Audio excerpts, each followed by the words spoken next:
बिस्मिल्लाहिर्रहमानिर्रहीम।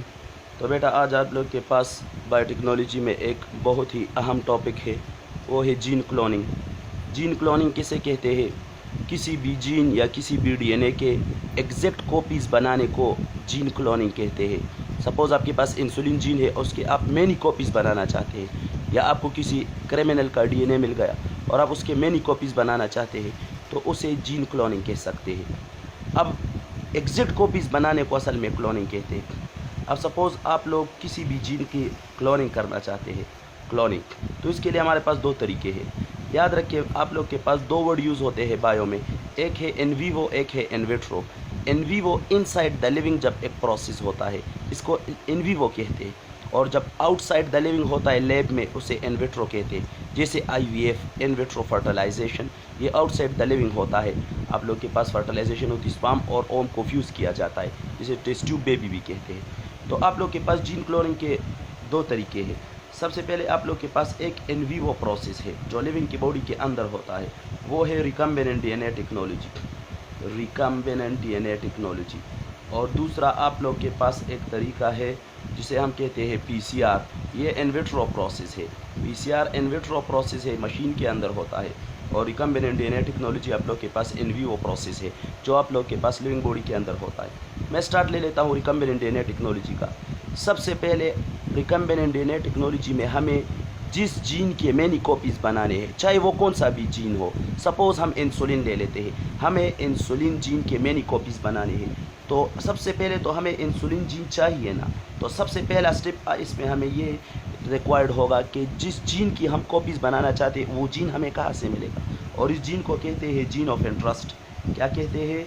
Gene of interest भी कहते हैं, या उसे डिज़ायर जीन भी कहते हैं। सपोज़ वो इंसुलिन का जीन है, अब ये इंसुलिन का जीन हमें कहाँ से मिलेगा? ठीक है, तो सबसे पहली बात ये है, तो जीन ऑफ इंटरेस्ट को हासिल करने के लिए तीन तरीके हैं हमारे पास, 3 मेथड्स है to obtain gene of interest.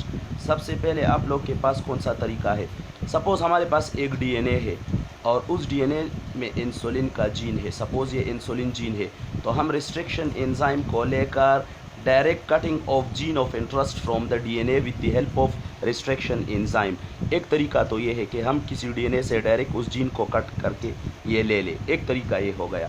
तो डायरेक्ट कटिंग, हाँ, डायरेक्ट कटिंग के ज़रिए with the help of restriction enzyme. और दूसरा तरीका ये है कि हम इस जीन से जब मैसेंजर आरएनए बन जाए, सपोज़ इस जीन से मैसेंजर आरएनए बन जाता है, वो मैसेंजर आरएनए लेकर mRNA लेकर, ये mRNA है, और इसके साथ हम मिला दे रिवर्स ट्रांसक्रिप्टेज एंजाइम। आपको पता है ट्रांसक्रिप्शन कहते हैं डीएनए से आरएनए के बनने को, और जब अपोजिट होगा आरएनए से डीएनए बनेगा, that is called reverse transcription. तो इसे करने वाला एंजाइम रिवर्स ट्रांसक्रिप्टेज एंजाइम होता है।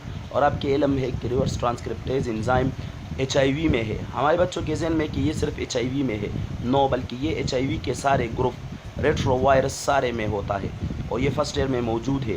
HIV के अलावा रेट्रोवायरस में और भी है, SIV, FIV, विस्ना और CAEV। SIV simian immune virus, ये मंकीज़ में होते हैं, और FIV फेलाइन इम्यून वायरस, ये कैट्स में होता है। और इस तरह विस्ना आप लोग के पास शीप में होता है, और CAEV के प्राइन अर्थराइटिस एन्सेफेलाइटिस वायरस, ये आप लोग के पास गोट्स में होता है। तो ये मुख्तलिफ़ किस्म के रेट्रोवायरस है, इन सब में रिवर्स ट्रांसक्रिप्टेज एंजाइम मौजूद होता है, और रिवर्स ट्रांसक्रिप्टेज एंजाइम आरएनए को डीएनए में कन्वर्ट करता है। तो mRNA से अगर आप डीएनए बनाना चाहते हैं, इस प्रोसेस को रिवर्स ट्रांसक्रिप्शन कहते हैं, ये होगा रिवर्स ट्रांसक्रिप्टेज की मदद से। तो दूसरा प्रोसेस अगर आप जीन ऑफ इंटरेस्ट हासिल करना चाहते हैं, तो वो है with the help of reverse transcriptase enzyme, with the help of, आप लोग के पास with the help of reverse transcriptase enzyme, दूसरा तरीका। तीसरा तरीका, हमारे पास एक मशीन होता है जिसे हम कहते हैं डीएनए सिंथेसाइजिंग मशीन। इस जो हमें जिस कोड का हमें जीन चाहिए, वो स्पेसिफिक कोड उस मशीन को दे देते हैं और हमें वो जीन मिल जाता है। लेकिन इस प्रोसेस में दो प्रॉब्लम है, एक तो ये बहुत ज़्यादा एक्सपेंसिव है, और दूसरी बात ये है कि ये बहुत ज़्यादा छोटा सा जीन बना सकते हैं, बहुत बड़ा जीन इतनी आसानी से नहीं बना सकता, प्रॉब्लम्स होते हैं। तो इस वजह से तीसरा तरीका है with the help of DNA synthesising machine, DNA synthesising machine. ये तो बहुत ही आसान है, लेकिन ये दोनों प्रॉब्लम है। अब जी फैसला इस पे होगा कि इन तीनों प्रोसेस में सबसे बेस्ट प्रोसेस कौन सा है। तो जहन तो मुख्तलिफ बातें कहेंगे, लेकिन इसको प्रूव करना पड़ेगा। तो पहली बात तो ये है कि ये डायरेक्ट कटिंग वाला किस्सा बिल्कुल गलत है, ये बिल्कुल ठीक नहीं है। क्यों नहीं है?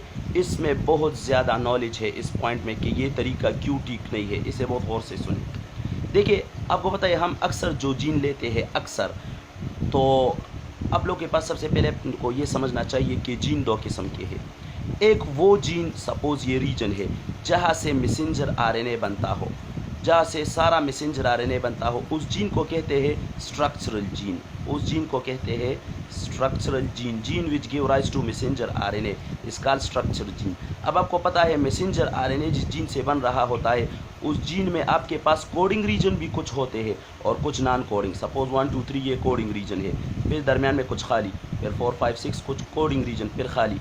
तो आप लोगों ने सुना होगा कि आप लोग के पास जो कोडिंग रीजन होते हैं उन्हें कहते हैं coding region are called exon. E के साथ एक्सॉन, क्योंकि ए के साथ एक्सॉन न्यूरॉन का पार्ट होता है।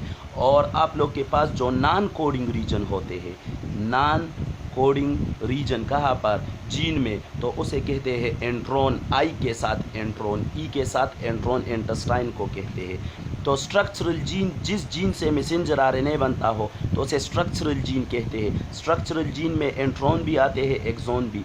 एक्सॉन कोडिंग रीजन है और एंट्रॉन नॉन कोडिंग रीजन, बेकार रीजन है। लेकिन स्ट्रक्चरल जीन के ट्रांसक्रिप्शन और सब चीज़ों को रेगुलेट करते हैं दो और जीन। जहाँ से स्टार्ट होता है वहाँ को प्रोमोटर कहते हैं, जहाँ पर स्टॉप होता है वहाँ को टर्मिनेटर कहते हैं। तो terminator and the promoter region are called regulatory gene. इससे कोई मैसेंजर आरएनए नहीं बनता, इससे कोई प्रोटीन नहीं बनता, लेकिन ये स्ट्रक्चरल जीन के रेगुलेशन को कंट्रोल करते हैं। कब किस वक्त इस जीन को ऑन करना है, कब ऑफ करना है, ये रेगुलेटरी जीन कंट्रोल करते हैं। तो बेटा अब बात ये है कि आप लोग के पास स्ट्रक्चरल जीन है, तो यूकैरियोट में अगर आप देखें तो मोस्टली जीन में एंट्रॉन भी होता है, एक्सॉन भी। 100% नहीं, मोस्टली जीन में एंट्रॉन भी होता है और एक्सॉन दोनों होते हैं। तो अगर आप रिस्ट्रिक्शन एंजाइम के ज़रिए ये जीन काट दे जिसमें एंट्रॉन और एक्सॉन दोनों हो, और वो जीन, सपोज़ ये जीन हमने काट लिया, इंसुलिन जीन हमने काट लिया, इसमें एंट्रॉन भी है और इसमें एक्सॉन भी है। अब दूसरा स्टेप आप लोग को पता है कि ये जीन ऑफ इंटरेस्ट हमने किसी वेक्टर के अंदर लगा देना है।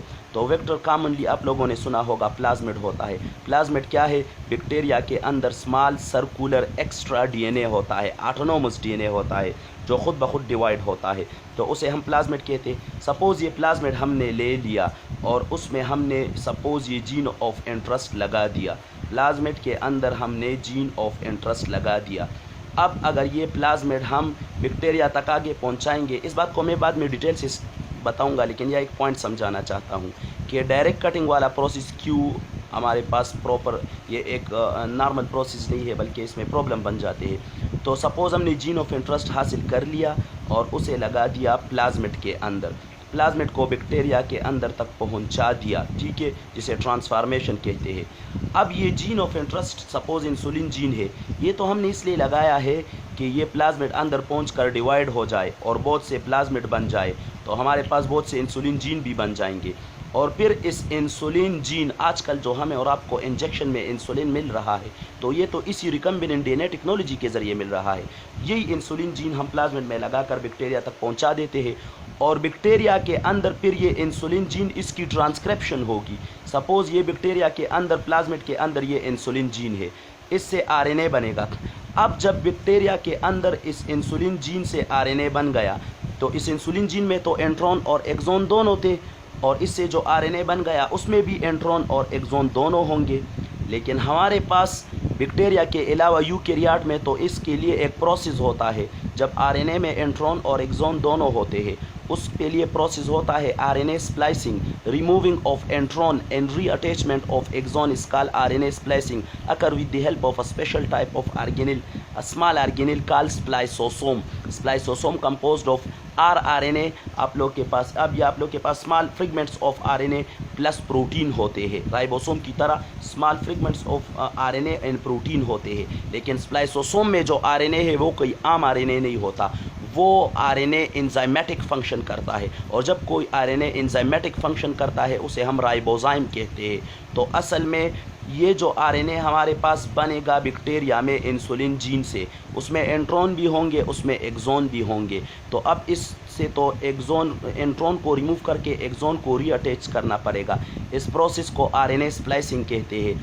और आपने सुना है कि बैक्टीरिया में ये एबिलिटी नहीं है, बैक्टीरिया में पोस्ट ट्रांसक्रिप्शन मॉडिफिकेशन प्रोसेस नहीं हो सकता, उसमें आरएनए स्प्लाइसिंग नहीं हो सकता, इसकी एबिलिटी नहीं है। तो इस वजह से ये मेथड ठीक नहीं है कि हम डायरेक्ट जीन को कट कर दें और वो जाकर बैक्टीरिया में लगा दे, क्योंकि उसमें फिर जो आरएनए बनेगा उसमें एंट्रॉन और एक्सॉन दोनों होंगे और दोनों यानी बैक्टीरिया इसको एंट्रॉन को रिमूव नहीं कर सकता। तो ये प्रोसेस तो ख़त्म हो गया। तो दूसरा हमारे पास कौन सा प्रोसेस होगा आप लोग के पास? तो दूसरा प्रोसेस है मैसेंजर आरएनए से बनाना। तो मैसेंजर आरएनए, अब आपके बच्चों के जहन में ख्याल आएगा कि सर मैसेंजर आरएनए, तो मैसेंजर आरएनए किस कंडीशन में लेना है? सबसे पहले इसको समझे। सपोज़ ये आप लोग के पास एक न्यूक्लियस है और ये आप लोग के पास एक सेल है। आपको पता है न्यूक्लियस के अंदर डीएनए होता है, डीएनए से बन जाता है मैसेंजर आरएनए। मैसेंजर आरएनए में कुछ कोडिंग रीजन होते हैं, सपोज़ 1 2 3 कुछ बेकार, फिर कुछ कोडिंग रीजन 4 5 6 और कुछ बेकार। तो आपने क्या करना होता है, इस मैसेंजर आरएनए से नॉन कोडिंग रीजन को निकाल कर सिर्फ कोडिंग रीजन कलेक्ट कर देने, that is called RNA splicing, जो अभी मैंने बात की। 1 2 3 4 5 6 7 ये कोड 1 2 3 की शक्ल में नहीं होते, मैं जस्ट समझाने के लिए बता रहा हूँ।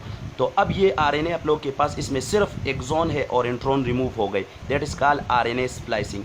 इसे आरएनए स्प्लाइसिंग कहते हैं। अब ये आरएनए, इसका आपको पता है एक और प्रोसेस भी होगा, आप केप भी लगा देंगे और टेल भी लगा देंगे, ये अलग एक टॉपिक है, adding of cap and tail. Cap 7 methyl GTP होता है और टेल पॉली ए टेल होता है, 30 to 500 एडेनिन न्यूक्लियोटाइड होते हैं। अब ये आरएनए मैच्योर हो चुका है। इस होल प्रोसेस को, removing of intron and reattachment of exon, is called RNA splicing, and adding of cap and tail. This whole process is called post-transcription modification process. Why it is called post-transcription modification?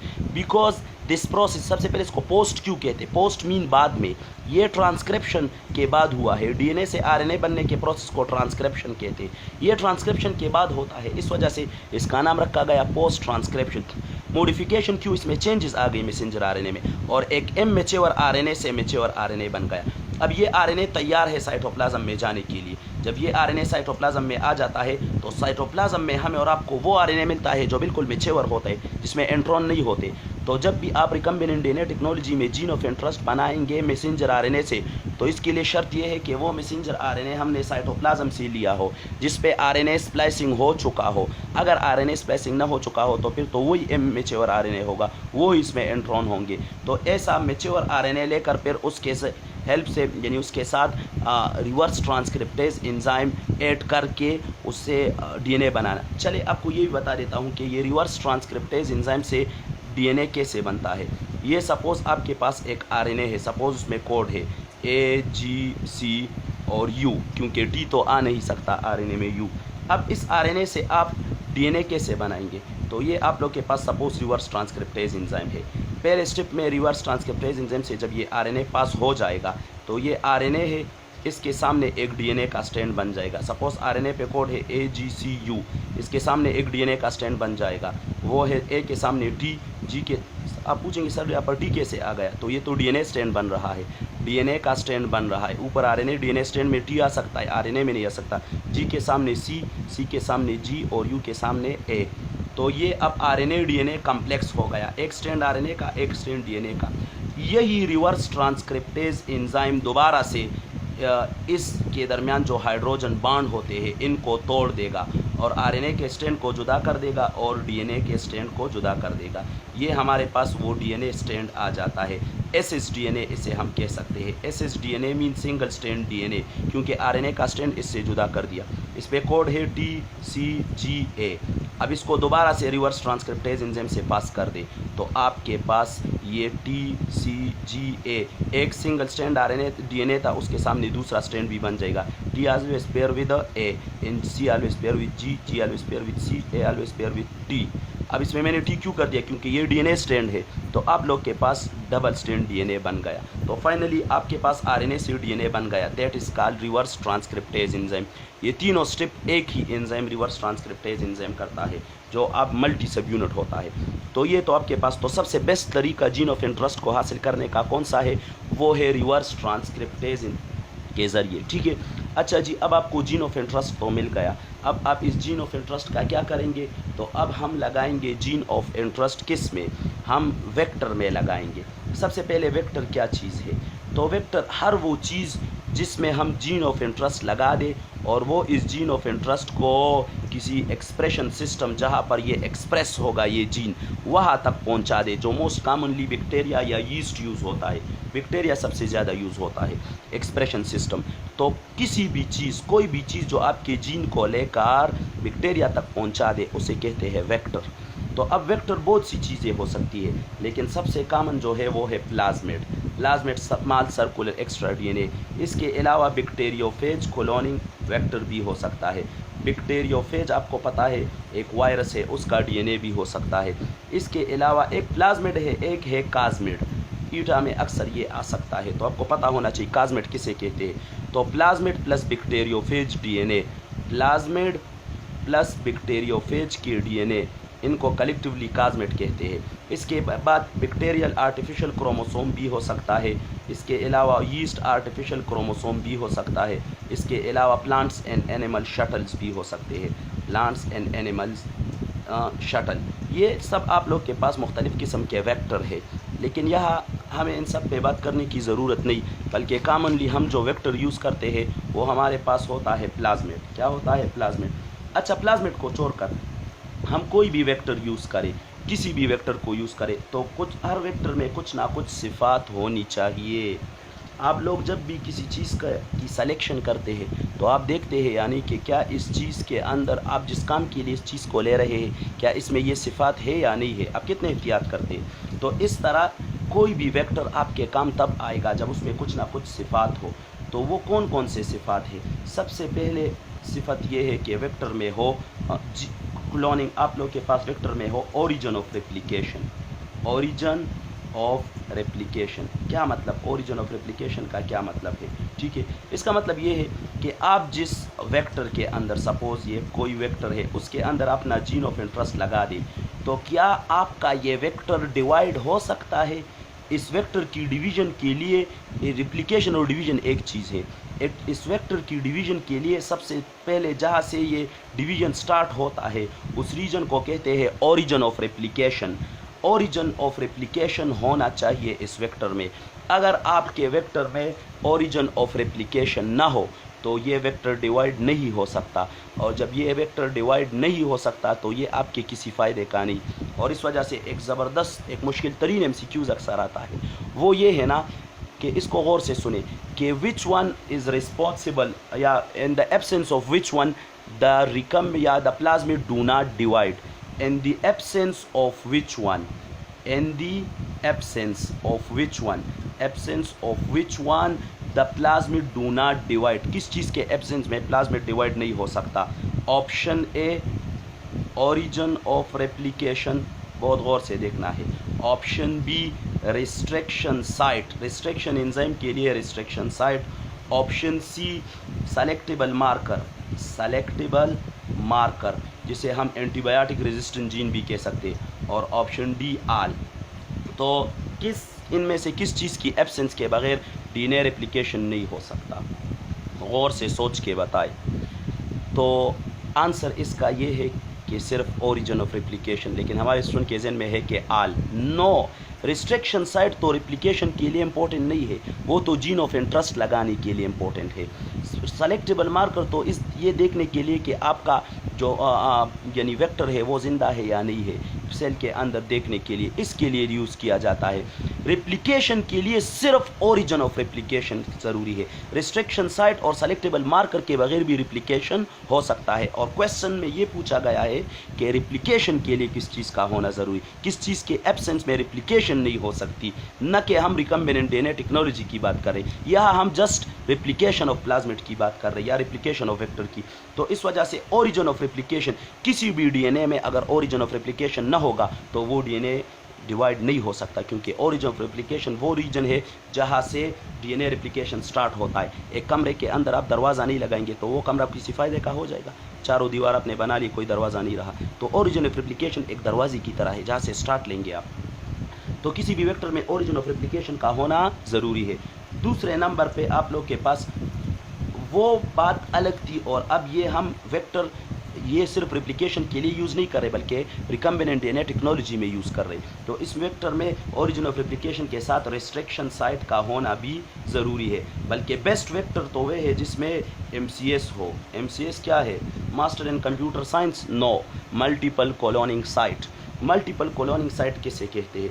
इस topic को सबसे पहले मैं लिख देता हूँ, उसके समझने के लिए बहुत सी बातें और रिक्वायर्ड है, तो फिर मैं इसे एक्सप्लेन कर देता हूँ। मल्टीपल कॉलोनिंग सेट की ज़रूरत है। तीसरा, आप लोग के पास जितना स्मॉल साइज़ होगा, जितना स्मॉल साइज़ वेक्टर का होगा उतना बेस्ट होगा। और चौथा, आप लोग के पास सेलेक्टेबल मार्कर, सेलेक्टेबल मार्कर। तो अब इस दूसरे पॉइंट रिस्ट्रिक्शन साइट को समझने के लिए हमें जाना होगा रिस्ट्रिक्शन एंजाइम के डिटेल में। तो सबसे पहले हमारे पास restriction enzyme, restriction enzyme are also called restriction endonuclease, या इसे मॉलिक्यूलर सीजर भी कहते हैं। रिस्ट्रिक्शन साइट भी कह सकते हैं, रिस्ट्रिक्शन एंडोन्यूक्लियेज भी कह सकते हैं, मॉलिक्यूलर सीजर भी कह सकते हैं। इसके ज़रिए हम डीएनए में ख़ास जगह पर कट लगा सकते हैं, इसे रिस्ट्रिक्शन एंजाइम कहते हैं। फॉर एग्जांपल हमारे पास एक एंजाइम है जिसे कहते हैं EcoR1, ये एक रिस्ट्रिक्शन एंजाइम है। इसके अलावा सपोज़ हमारे पास एक एंजाइम है HindD3, ये हमारे पास, या BAMH1, ठीक है, ये आप हमारे पास क्या है? रिस्ट्रिक्शन एंजाइम है। पहले तो बात ये है कि रिस्ट्रिक्शन एंजाइम का नोमेनक्लेचर क्या है, इससे ये नाम क्यों दिया गया, EcoR1 को EcoR1 क्यों कहा गया। तो इको ये आपको बता रहा है कि ये किस बैक्टीरिया से ऑब्टेन हुआ है, क्योंकि रिस्ट्रिक्शन एंजाइम हमेशा हमारे पास जो आते हैं तो वो किसी बैक्टीरिया से ऑब्टेन होते हैं। अच्छा, सपोज़ ये मैंने एक बैक्टीरिया बना लिया, बैक्टीरिया से रिस्ट्रिक्शन एंजाइम क्यों ऑब्टेन होते हैं? बैक्टीरिया रिस्ट्रिक्शन एंजाइम का क्या करेगा? तो जब कभी बैक्टीरिया पे अक्सर वायरस अटैक कर लेते हैं और अपना डीएनए इंजेक्ट कर लेते हैं, तो बैक्टीरिया अपनी प्रोटेक्शन के लिए रिस्ट्रिक्शन एंजाइम को यूज़ करके वायरस के डीएनए को काट देते हैं और इस तरह अपनी प्रोटेक्शन करते हैं। यहाँ पर एक इंतहाई बहुत ही ज़्यादा इम्पोर्टेंट पॉइंट है, इसको समझना ज़रूरी है कि हर रिस्ट्रिक्शन एंजाइम किसी ख़ास रीजन, ख़ास सीक्वेंस को काटता है, ख़ास सीक्वेंस ऑफ न्यूक्लियोटाइड होता है जहाँ काटता है। सपोज़ एक रिस्ट्रिक्शन एंजाइम है जो AGC, इसका ख़ास सीक्वेंस या T इस तरह स्पेसिफिक सीक्वेंस होता है, वहाँ पर अटैच होकर GC के दरमियान कट लगाता है। तो ये इसका एक ख़ास किस्म रिस्ट्रिक्शन साइट है और एक ख़ास किस्म सीक्वेंस को रिकग्नाइज़ करता है। तो उसे रिकग्निशन असल में दो वर्ड है, हमारे बुक में तो ये सेम बताए गए, यानी कि इसमें डिफरेंस है। रिकग्निशन साइट और रिस्ट्रिक्शन साइट में क्या फ़र्क है? बैक्टीरिया जाकर एक स्पेसिफिक सीक्वेंस को पढ़ लेता है, सपोज़ AGCT, तो इसे कहते हैं रिकग्निशन साइट। फिर इसको पढ़कर G और C के दरमियान कट लगा देता है, तो द एग्जैक्ट रीजन जहाँ पर वो कट लगाते हैं that is called restriction site. तो रिकग्निशन साइट और रिस्ट्रिक्शन साइट में थोड़ा सा फ़र्क है। तो हर बैक्टीरिया की एक खुसूसियत होती है, वो एक ख़ास रिकग्निशन साइट पे जाकर अटैच होकर एक ख़ास रीजन को काटेगा।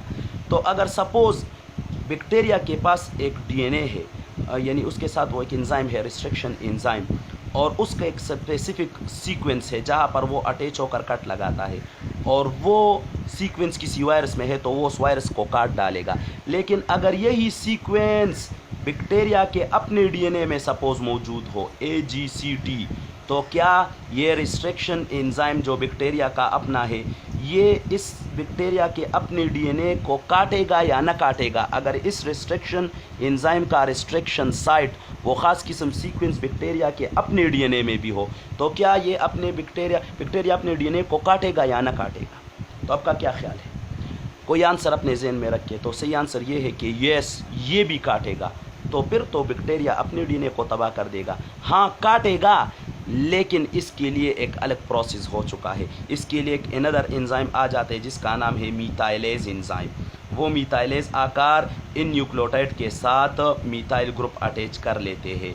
तो ये सीक्वेंस बैक्टीरिया के का अटैकिंग सीक्वेंस होता है, लेकिन मीथाइल ग्रुप इस बैक्टीरिया के डीएनए की प्रोटेक्शन कर लेते हैं अपने रिस्ट्रिक्शन एंजाइम से। तो ये आपके पास बात क्लियर हो गई। तो हर रिस्ट्रिक्शन एंजाइम एक खास रीजन को काटेगा, that is called restriction site. अच्छा, क्या ये पॉसिबल है कि एक ही रिस्ट्रिक्शन साइट हो या रिस्ट्रिक्शन अकोस्ट कोई ख़ास किस्म का रिकग्निशन साइट हो, सपोज AGCT, और एक से ज़्यादा रिस्ट्रिक्शन एंजाइम जाकर उस रीजन को काट दे? यस, बिल्कुल मुमकिन है। बल्कि आपके बुक में एक जुमला है कि there are thousand of restriction enzyme which have only few restriction site. क्या मतलब ये है कि हमारे पास रिस्ट्रिक्शन एंजाइम बहुत ज़्यादा है, लेकिन वो कुछ ख़ास किस्म के सीक्वेंस को वहाँ पर कट लगाते हैं। मतलब क्या हुआ? मतलब ये हुआ कि रिस्ट्रिक्शन एंजाइम तो हमारे पास बहुत ज़्यादा है, लेकिन बहुत से रिस्ट्रिक्शन एंजाइम अक्सर एक जगह को काट देते हैं। तो इसे कहते हैं, तो यानी इसका मतलब ये है कि बहुत से रिस्ट्रिक्शन एंजाइम एक स्पेसिफिक रीजन में कट लगा सकते हैं। अब जी दूसरी बात, क्या ये पॉसिबल है कि एक छोटा सा सीक्वेंस ऑफ डीएनए हो और उस सीक्वेंस ऑफ डीएनए में बहुत से रिस्ट्रिक्शन एंजाइम आकर वहाँ पर डिफरेंट रिस्ट्रिक्शन एंजाइम कट लगा सकते हैं? यस। तो ऐसा रीजन, तो हमारे पास एक बेस्ट प्लाज्मिड वो होगा जिसमें कोई ऐसा रीजन हो जहाँ पर बहुत से रिस्ट्रिक्शन एंजाइम आकर कट लगा सकते हो। इस रीजन को कहते हैं multiple cloning site, a fragment of DNA where restriction site are found for many restriction enzyme is called multiple cloning site। इसका फ़ायदा क्या होगा? इसका फ़ायदा ये होगा ना कि अगर सपोज़ आपके पास एक एंजाइम है, वो सपोज़ EcoR1 का रिस्ट्रिक्शन साइट है, यहाँ पर EcoR1 मार्केट में नहीं मिल रहा, तो आप EcoR1 की जगह पर BMH1 या HindD3 का भी यहाँ पर रिस्ट्रिक्शन साइट है। तो अगर एक नहीं मिल रहा, दूसरे को यूज़ कर सकते हैं, दूसरा नहीं मिला तो आपके पास चॉइस है। अगर बहुत से रिस्ट्रिक्शन एंजाइम के लिए यहाँ पर रिस्ट्रिक्शन साइट है तो आपके पास चॉइस है, एक एंजाइम की जगह दूसरा एंजाइम भी यूज़ कर सकते, तीसरा एंजाइम भी यूज़ करते। तो इसे कहते हैं मल्टीपल कोलोनिंग साइट। तो एक बेस्ट वेक्टर आपके पास वो होगा जिस पे मेनी रिस्ट्रिक्शन एंजाइम कर सकते हो, यानी एंजाइम काम कर सकते हैं, ताकि आप एक एंजाइम के मोहताज ना हो। इस वजह से दुनिया में कभी भी किसी एक शख्स का मोहताज बन के नहीं रहना चाहिए, क्योंकि फिर आपके पास दूसरा रास्ता नहीं होता। और इस वजह से तो अक्सर लोग कहते हैं कि अगर आप दुनिया में खुश रहना चाहते हैं तो कभी किसी से उम्मीद न रखें। अब किसी उम्मीद रखेंगे तो वही शख्स आपको सबसे ज़्यादा दुख देगा। तो कहने का मकसद ये है कि अगर आपके पास बहुत ज़्यादा चॉइस होंगे तो फिर आप किसी भी एक की जगह दूसरा एंजाइम यूज़ कर सकते हैं, दूसरे की जगह तीसरी एंजाइम भी यूज़ कर सकते हैं। ठीक है, तो वेक्टर में ओरिजिन ऑफ रेप्लिकेशन भी हो गया, मल्टीपल कोलोनिंग साइट भी हो गया। अच्छा, हम रिस्ट्रिक्शन एंजाइम की बात कर रहे थे कि रिस्ट्रिक्शन एंजाइम को ये नाम क्यों दिया गया है EcoR1। तो याद रखिए, इको ये पहला वर्ड जो होता है, आप लोग के पास 3 अल्फ़ाबेट जो होते हैं, इनमें जो पहला अल्फ़ाबेट होता है ये जिस बैक्टीरिया से लिया गया है, सपोज़ इको मैंने लिख दिया, तो इसमें एक ई है, एक को है, और एक आर है और एक 1 है। तो इको ई आपको बता रहा है उस बैक्टीरिया का जेनस, और को आपको उसके स्पीशीज़ का नेम बता रहा है। या सपोज़ आप लोग के पास HIN, तो H आपको बता रहा है उस बैक्टीरिया के जेनस का नाम, क्योंकि आप लोग को पता है हर साइंटिफिक नेम जो किसी ऑर्गेनिज्म का होता है उसका पहला वर्ड उसका जेनस होता है।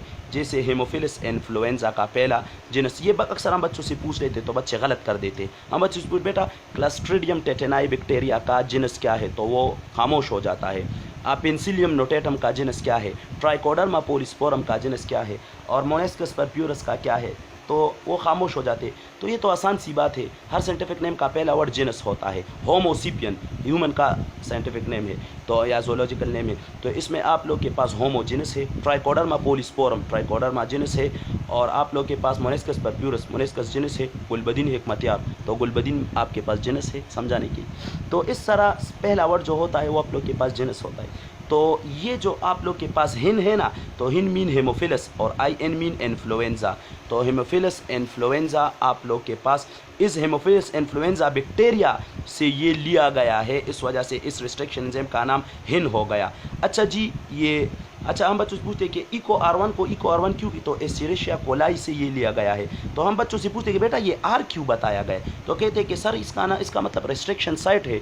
तो जब R का मतलब रिस्ट्रिक्शन साइट है तो फिर D का मतलब डिस्ट्रिक्शन साइट होगा, और H का फिर क्या मतलब होगा, नो। R का मतलब एक ही बैक्टीरिया में, अगर आप देखें प्लांट्स और एनिमल में, अगर आप देखें क्लासिफिकेशन, ये बहुत ज़रूरी जुमला है, इसे गौर से सुने। प्लांट और एनिमल में मोस्टली क्लासिफिकेशन का सिंपलेस्ट यूनिट स्पीशी होता है, लेकिन बैक्टीरिया में फिर स्पीशी के अंदर सब स्पीशी होते हैं, दैट आर कॉल्ड स्ट्रेन्स। उन्हें क्या कहते हैं, स्ट्रेन्स। इसकी दलील क्या है, आप फर्स्ट ईयर बुक उठाए निमोनिया टॉपिक, उसमें आपको मिल जाएगा कि 80 strains of streptococcus pneumonia cause pneumonia and which vaccine are only available for 23 strains. तो बैक्टीरिया में फिर सब स्पीशी होते हैं, एक बैक्टीरिया के sub species, that are called strains. तो ये आर आपको बता रहा है कि इको आर यानी एस्चेरिशिया कोलाई के कौन से स्ट्रेन से उठाया गया है, A B C D या R से। और H भी आपको क्या बता रहा है, ये आपको स्ट्रेन बता रहा है। और 1, 2 और 3 ये डिस्कवरी के बेस पे हुए हैं कि कौन सा एंजाइम सबसे पहले डिस्कवर हुआ है। तो ये तो इसका नोमेनक्लेचर हो गया। तो आप लोग के पास रिस्ट्रिक्शन एंजाइम का होना बहुत ज़रूरी है। अच्छा, रिस्ट्रिक्शन एंजाइम में एक और ज़रूरी बात अपने साथ याद रखिए, कुछ रिस्ट्रिक्शन एंजाइम ऐसे होते हैं जो इस तरह का कट लगाते हैं, ये देखिए बिल्कुल सीधा सा कट लगाकर इस तरह एंड छोड़ देते हैं, इन्हें कहते हैं ब्लंट एंड। ये बेकार रिस्ट्रिक्शन एंजाइम है, ये किसी काम का नहीं। इसकी मिसाल मैं यूँ देता हूँ, आप जब भी आपका कोई बहुत ही करीब दोस्त हो और किसी भी वजह से आप का मतलब उसके साथ ताल्लुक़ टूट जाए, तो कभी आप ताल्लुक़ गुस्से में आकर इतना ज़्यादा बुरा भला न कह दे ताकि फिर जोड़ने का आपके पास कोई मौका ना हो, बल्कि कोई ना कोई मौका छोड़ देना चाहिए। तो और अगर आप सारे मौके ख़त्म कर देंगे तो फिर तो मुश्किल हो जाएगा। तो इस वजह से कुछ रिस्ट्रिक्शन एंजाइम ऐसे जो सीधा कट लगा लेते हैं और बिल्कुल मौका ही नहीं छोड़ते दोबारा अटैच होने का, तो ये नुकसान है। फिर अगर आप जोड़ना चाहिए भी तो जोड़ नहीं सकते, बल्कि ऐसा रिस्ट्रिक्शन एंजाइम बेहतर होता है जो कट लगाए भी तो ऐसा कट लगाए कि वो स्टिकी एंड छोड़ दे। ये देखिए यहाँ पर थोड़ी स्टिकी एंड यहाँ पर, तो हमें लैब में वो एंजाइम रिक्वायर्ड है, हम उस एंजाइम को यूज़ करेंगे। हमारे फ़ायदे का वो एंजाइम है जिसमें क्या हो, जो ऐसा कट लगाए कि स्टिकी एंड छोड़ दे, न कि ब्लंट एंड। तो ये रिस्ट्रिक्शन एंजाइम सबसे इम्पोर्टेंट होता है। और रिस्ट्रिक्शन एंजाइम में फिर और भी टाइप्स है। कुछ रिस्ट्रिक्शन एंजाइम आपकी चाहत के ख़िलाफ़ कट लगा लेते हैं, आप जिस जगह पर चाहते हो वहाँ पर नहीं किसी और जगह को काट लेते हैं, तो ये नुकसान की बात है। ठीक है, हमारे पास वो रिस्ट्रिक्शन एंजाइम हम यूज़ करेंगे जो स्पेसिफिक रीजन पे कट लगाता हो। तो बेटा बात हमने ये की, वापस अपनी बात की तरफ आ जाते कि एक वेक्टर में क्या क्या चीज़ें होने ज़रूरी, ओरिजिन ऑफ रेप्लिकेशन और restriction site, multiple cloning site, small size. जितना वेक्टर स्मॉल साइज़ का होगा उतनी ज़्यादा फ़ायदा होगा। क्यों? स्मॉल साइज़ का फ़ायदा क्या है? दो फ़ायदे हैं।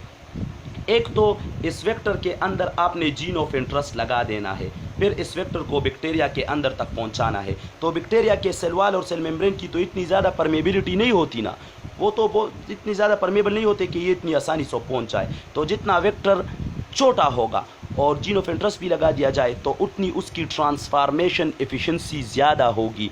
इस वेक्टर को बैक्टीरिया के अंदर तक पहुंचाने को ट्रांसफार्मेशन कहते हैं। तो जितना स्मॉल साइज वेक्टर होगा उतनी ट्रांसफार्मेशन एफिशिएंसी क्या होगी? ज़्यादा होगी। So size of vector is directly proportion to the transformation efficiency or inversely, तो inversely proportion to the transformation efficiency. जितना साइज बढ़ेगा उतनी ट्रांसफार्मेशन एफिशिएंसी कम होगी। तो इस वजह से जितना स्मॉल साइज वेक्टर होगा उतना ही फ़ायदा होगा। ठीक है, तो इस वजह से आपको यहाँ पर एक और फ़ायदे की बात आपको बता दूँ। आप कभी आपका जीन ऑफ इंटरेस्ट बहुत बड़ा होता है, यानी जीन बहुत बड़ा, बहुत सी ज़्यादा न्यूक्लियोटाइड का जीन ऑफ इंटरेस्ट आप लगाना चाहते हैं।